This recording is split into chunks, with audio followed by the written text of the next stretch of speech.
The following presentation is a production of Ride the Wave Media. This is Game Related. With Just Blane. Yes, here we go. McBain, you ready? You don't look ready, McBain. Definitely. Oh, man, I've been ready. Okay. Man, this is going to be a wild one, man. So we got a lot of feedback out for last week. We talked about the console wars. So we're gonna touch on that a little bit again. You know what, though? We talked a lot about Death Stranding, and I just took a trip this past week to Moab, Utah. I felt like I was in that game. There was parts down there that looked like I was in the game, man. I was looking for BTs. I saw some handprints on the cars. It was wild. You don't believe stayed? it? I'll send you a picture. Huh? Okay. And you stayed? that's right. You didn't leave? Okay. No, I got the hell out of there. I did get out of there. Hey, man, we're gonna talk. We got a great guest coming up on this show. We got Kris G, A.K.A. Idea Unsound. We're gonna get to him. We gotta talk about what it takes to remove something from a game last minute. We're gonna talk about the big deal between Disney and Epic Games. $1.5 billion, man. And Helldivers 2, yay or nay. We're going to end with that. But let's go ahead now. McBain, if you're ready. Oh, yes. Unless you got something else you want to talk about. You got something on your chest, McBain? What's going on over there? Oh, you know me. I'm always trying to pimp myself out. Follow me on Twitch, Ryan McBain. I got to get some pub Ryan in there. McBain on Twitch. You know what I'm saying? Hey, McBain's, you got about 90-something subs this month, I think. Yeah, man. I got You need up to some 91. more subs, huh? Yeah. 91 subs. Not too much because I can't really afford too many more of these animated emotes that people have been That's making. right. Those things are not cheap, by the way. They are not cheap. That's right. Hey, what's the max Twitch emotes they got now? Well, if you're an affiliate, I think you can have.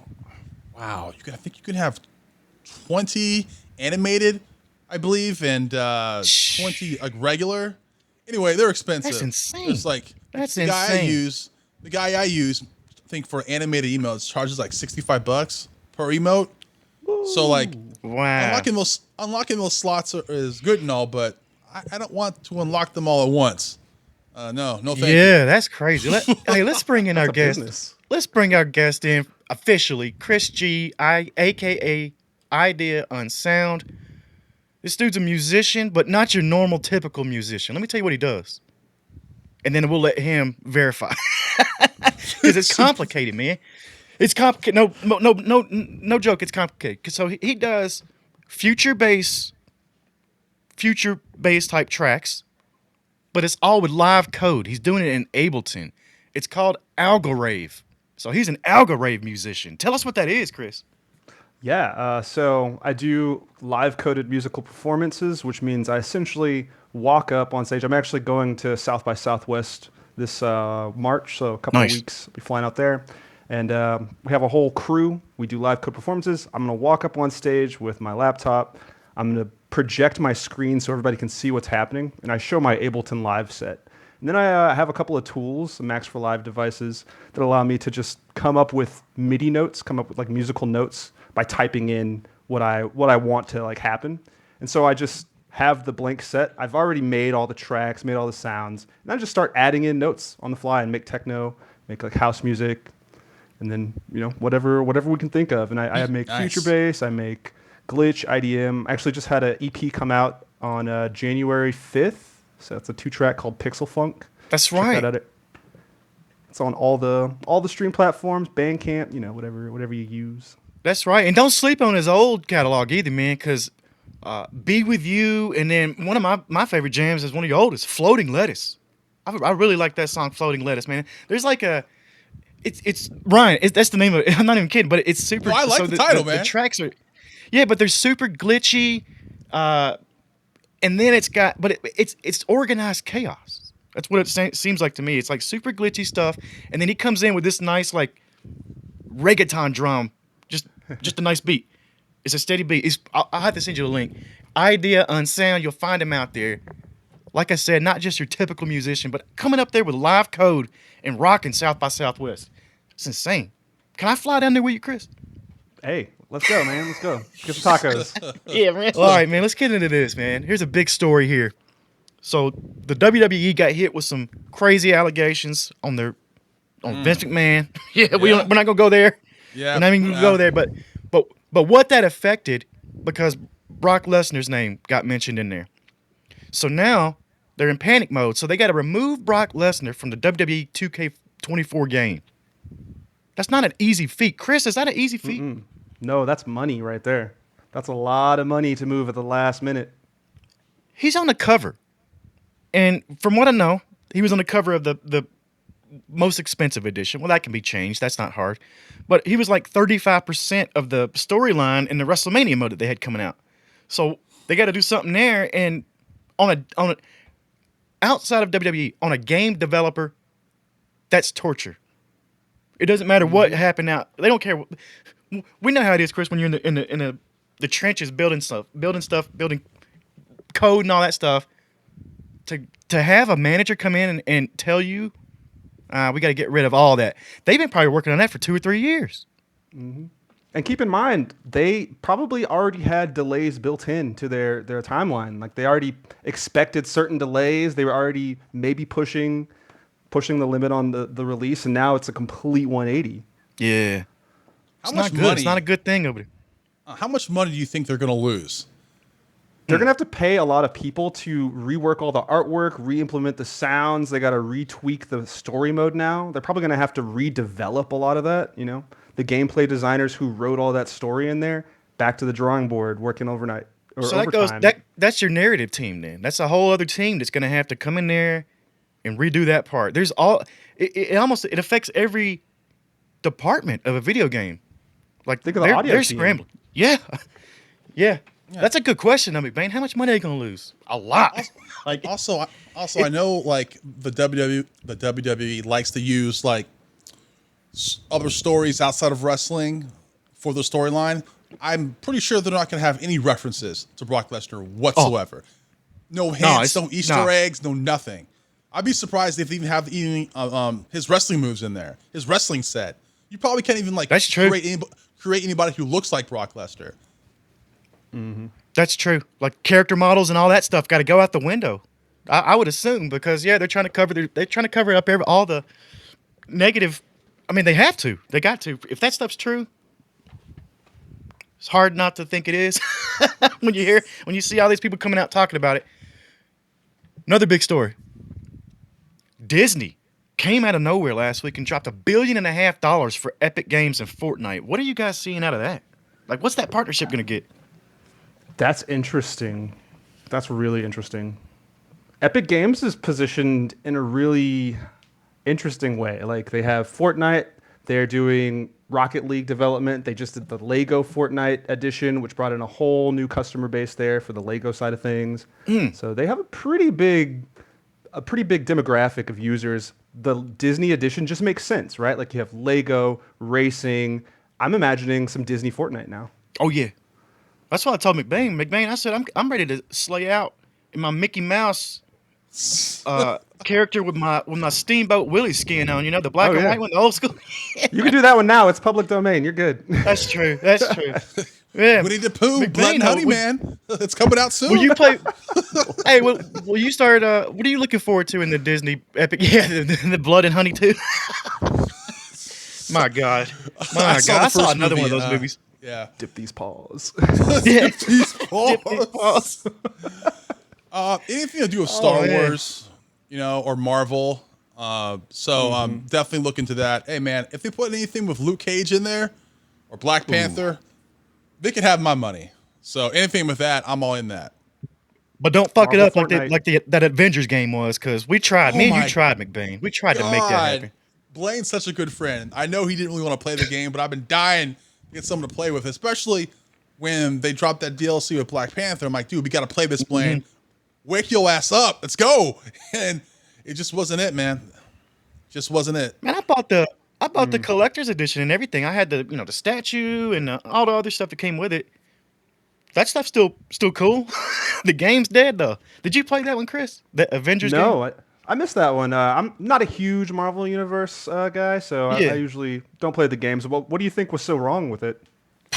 Oh They man. turned it into a live service. It was repetitive. Now the story mode itself, the main story outside the multiplayer, was fine, you know. But once like you beat the game and it turned into a live service event, and the content was lacking, just the skill set was repetitive. Enemies were repetitive. When you got new gear, it didn't change the look of the character. People wanted certain characters and we couldn't get them. The characters they brought in, they were just copies of other characters that were already in the game. It just wasn't fun. It just wasn't fun. It was kind of half-assed. Like I'm Please, serious, yes. man. We really tried to play that game, and I would love to see Disney come in with that $1.5 billion and put another $1.5 billion and make us something good that's in that league. Because on the base, that game wasn't bad. They had some good stuff in there. Just needed more work on it. I don't know. Somebody got lazy. Somebody got Part of lazy. the reason on why it's part of the reason why so many people are just sick and tired of live service games. That's why Suicide Squad that recently came out. People are really mad at that right now. I haven't played it yet. I'm kind of like waiting for it to drop in price a little bit, but people just don't want live service games. They want just single player games. How do you feel about that, Chris? That's an interesting point. The game that came out recently, oh man, the name is escaping me now. Single player AAA first person shooter game, but it completely tanked because they couldn't sell the first person shooter without the online services. Like there was it Payday? no. Was it Payday 3? Because that one bombed because they won't go offline with that one. I can't believe I'm spacing out. It starts with an A. Avernus. We'll have to. This is relatively recent. Either EA. Man, I'm rambling now, but yeah, that was a good example of kind of the dangers of trying to release, tried and true first person shooter, but then you take away the multiplayer element, and then there's not really like there's a new IP you have to get invested in. There's all of this new things that you have to discover, and it's competing, especially last year, with so many good releases. So Immortals of Avium? Was that it? Yes. Yeah, Immortals of Avium. That's the one. Yeah, bombed, tanked. Yeah, they got to figure this AAA. thing out. Hey, but Payday 3 did the same thing, man. I love the Payday series. They put the third one out, bare bones. Nothing that they talked about. Wouldn't take it offline, so you had to be online, and that just doesn't float for people, man. That's why these games that are, to me, the single player offline games are really big, like the Death Strandings and the RPGs. Yes. Like those games, to me, they're never gonna go away. That's a good point, though. I think like with those type of games, with role-playing games especially, you have a setting that is more inviting for a single person. You have this entire story, characters, narrative. It's all built around, and it's already made for you. So you just have to kind of sit back and get your popcorn and play the game. That's right. I like that. Call of Duty, you have to be actively participating with that game, and that also relies on however many other people are playing. It's interesting because it's kind of hit or miss. For example, The Last of Us 2 remastered, people wanted some type of online play for it. I mean, they already came out with a game called Factions a few years ago, way long ago, and people loved it. People are still playing it. So, they've been waiting so long for some type of multiplayer aspect of The Last of Us, and it kept on getting delayed, and then they said, you know what? We're not going to do it. And people are pissed. Like, you got to know your audience. You got to know your audience, man. Sometimes they want it, sometimes they don't.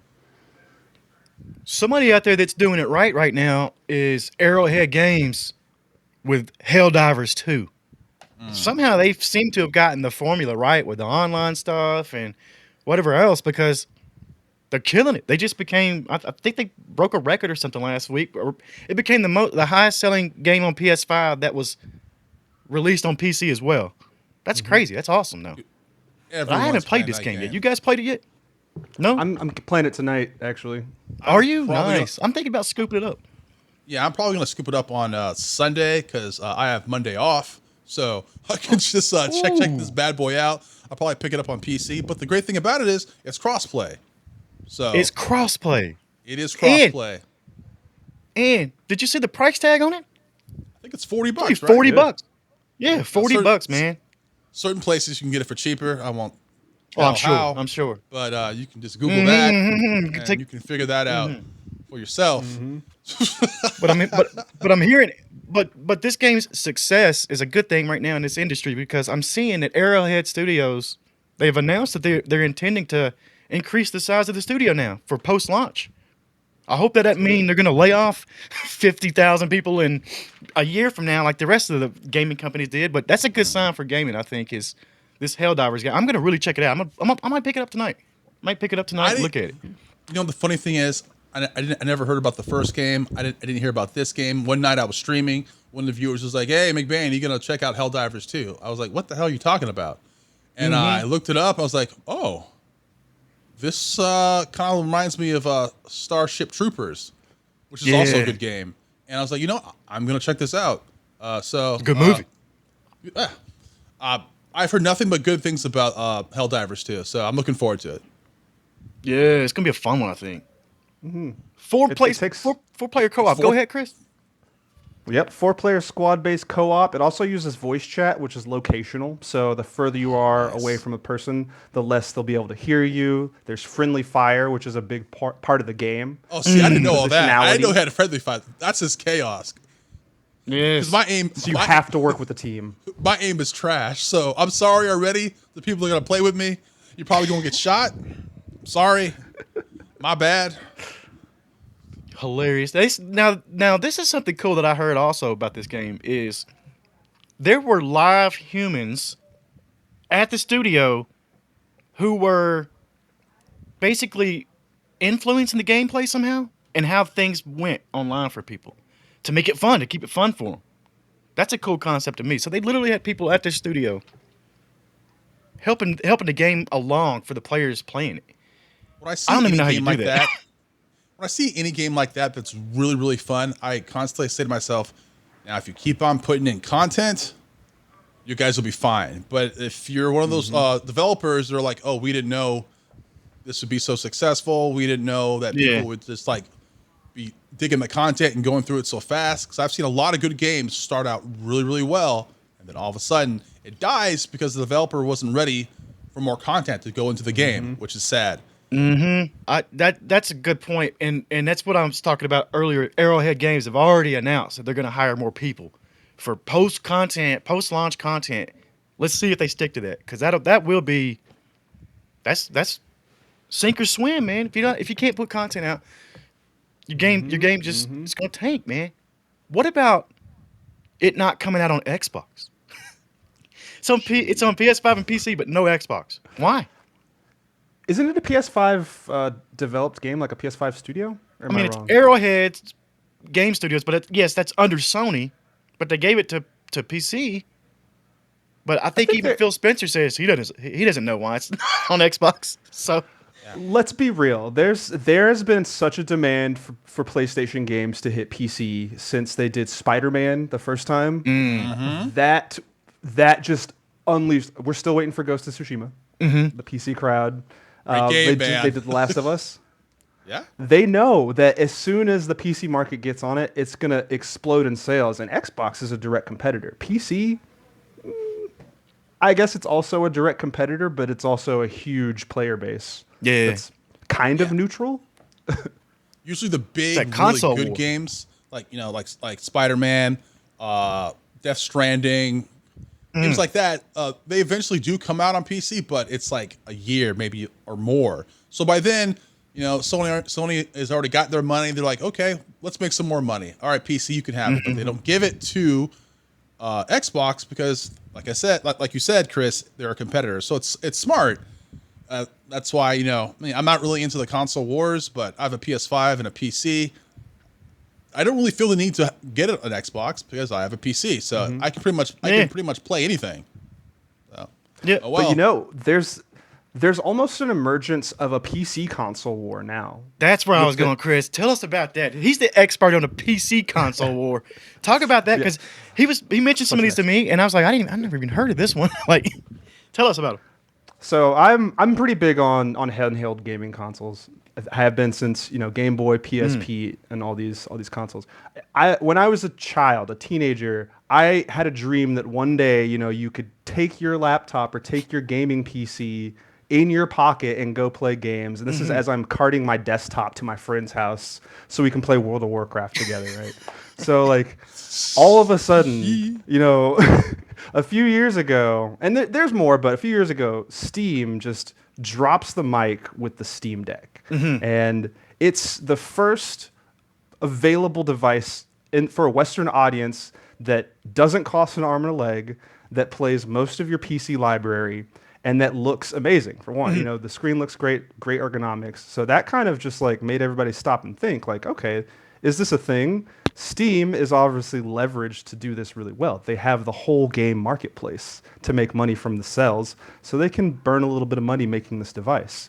But another group of OEMs, another group of companies took notice and also started making their own handhelds. So ASUS, soon after, launched the ASUS ROG Ally, which was then followed with the Lenovo Legion Go, which was then followed with the MSI Claw. And these are only in the Western market, I'll say, because there's also an entire category of handheld PCs that exist from China, like A.K.A, A.K.A, A.K.A or 1X Player.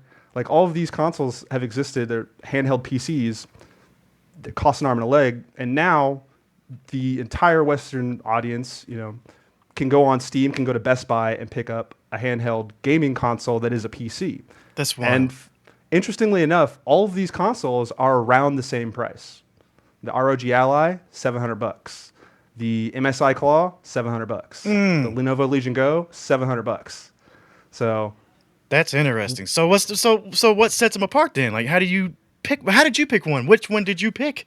That's the awesome thing. There's actually a lot of diversity in these consoles. So for example, with the Steam Deck, perhaps you don't need the best graphics capability in a handheld console. You just want to play some emulated games. It's got you for the lowest price point as well, with trackpads built in. Or maybe you want something a little bit more powerful so you can play Death Stranding on the go. Well, there you go with the Asus ROG Ally, $700, you'll play AAAs no problem. Well, if that form factor isn't what you're quite looking for, the Legion Go actually has removable side controllers that are built into the screen, just like the Switch. Like a Switch, yeah, that's cool. Nice. Okay. So you have options for removable controllers with that one. And then also with the MSI Claw, it looks suspiciously like the ROG Ally, but it actually uses the latest Intel chip. So all of the other ones are using AMD's 7840U processor. This is using a newer Intel Ultra chip. So it's slightly more powerful and better power consumption for the same price. Look at that. We got a full breakdown, McBain. Which one are you going with? You going to scoop up one of those or? Yeah, maybe I can get one for Christmas or Kwanzaa or something. Maybe you can get Christmas or Kwanzaa. Okay. Yeah. I'll get you one for Kwanzaa this year, McBain. Yeah, I'll get you one for Kwanzaa this year. How about that? It's a little bit out of my looking price out for wage. I'm still paying off this computer I have right here. So yeah, I think that's true. Hey, but that thing's a beast though, man. You got a 4080 or something in there? Ooh. Yeah. I try to get a 4090 too, but no, they're still hard to get. Yeah, I Things know. are not That's cheap. crazy They too. are not. 4080 in that thing. That's a beast. Got to catch him out on stream, man. You got to see Ryan McBain at Twitch. Hey guys, what do you think of this change of the landscape? It seems like Xbox and PlayStation, these traditional consoles, are becoming more like service providers, right? With Xbox saying that they want every screen to be an Xbox. I don't know if you saw that announcement. Yeah. They said they want every screen, every tablet, every phone to be an Xbox. And it seems like PlayStation's kind of going in a similar route where they're leaning more into creating peripherals that can handle these games as well, or just releasing on PC. And then the PC market is developing consoles. It's wild. You look at, just this past week, you saw Mark Zuckerberg put out his review of the Apple Vision Pro. And the main part he said is, it can't play Xbox games. And everybody went wild. You can play Xbox games in a Quest 3. So that's funny that, yeah. That's pretty cool, actually. I said that's pretty cool. Back to Xbox, it just seems like they don't really care as much about the console war. They're more about just getting their games out there to everybody. That's what Kris is just saying. Like, Blane get it on their screen. Don't care how. Blane and I were talking about this last week, how people that are huge Xbox fans are pissed off because now you can. It's looking like you can be able to play games on the PS5 that you can never even dream of. Like, it's gonna be weird if and when Halo comes out on PS5. That's gonna blow my mind. Or Gears of War, that's just blows my mind that's actually gonna happen. Me too. Kind of happy I didn't get an Xbox. But I do. You know what'll be even wilder? You know what's even wilder is when Halo does pop up on there. You're gonna see the Microsoft logos. You're gonna have to see all that because that's who made it. Like, it's gonna pop up on your PlayStation. It'll have to pop up with their logos. That's gonna that'll blow my mind. Like, that's they're gonna jump out of a window when they see that. Yeah, it's almost like when it's almost like I'm gonna make another wrestling reference. It's like when they bought WCW. Remember that when WWE bought WCW and it was just this big thing? Like, that's what it looks like, man. It's like all combined together. Yeah, only messing with somebody's identity. Yeah, my only concern is one company like controlling everything or like leading everything. Because when that happens, that company in the lead, they get lazy. So competition's always good. So hopefully they keep on making Xboxes and they keep on making PlayStations. Because the one company's on top, that's when the product gets stale. That's my only concern. Yeah, that's for sure. Well, it's not going anywhere. We'll even end it there for this week. Kris G, Idea Unsound. Appreciate you joining us, man. Hey, where can we find you? Where do you want us to find you?